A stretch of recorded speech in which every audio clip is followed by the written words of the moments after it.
we set the table for Ring CX and RingSense working together, and RingSense specifically for sales. And so now we're using Ring CX as the contact center in the support side of the business. Now they could be selling things as well. They could also be doing just primary advocacy and ticket support. But nevertheless, they have a version of RingSense for CX, is what that's called, correct? Yes, right. Yes, or RingSense for Ring CX if you want to use the mouthful way, but we're just abbreviating it RingSense for CX. That's a lot. True. So what the difference is, when we're looking at RingSense for sales, we're primarily focused on the activity of the employees of the organization, right? So we obviously track what the customer is saying, but when we're looking at evaluating performance of what's going on, it's really focused on the sales reps. RingSense for CX looks at both customer as well as agent interaction to do things like deeper sentiment analysis, determining, who's showing frustration or sentiment that's negative or positive.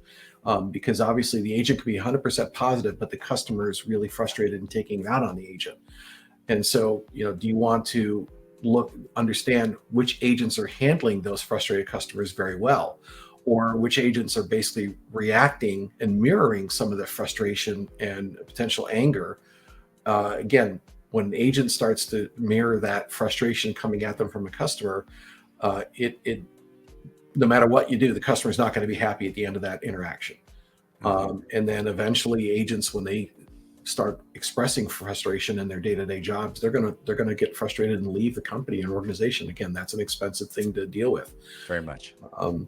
I saw a stat that on average, companies that have 100 agents, they're spending somewhere between $800,000 and $1 million a year on agent replacement. The cost of replacing and retraining agents that leave.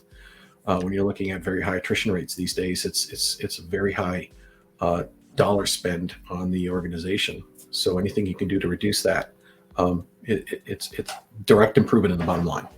Yeah, and acquisition costs are much higher as well. So like this Yes. cost, everything that you're talking about is fully supported. I mean, and that is quite a statistic. I've heard that same number, and that is pretty profound. If you were able to, let's say, for example, put a dent into that was up to 40%. That savings, that in your analogy right there, was roughly around 400K, and out of that million, that would be right to the bottom line. Yeah. The survey I saw showed an attrition rate on average of something like above 80%. So again, drop it by half, and that's a hard ROI that's difficult to pass up on.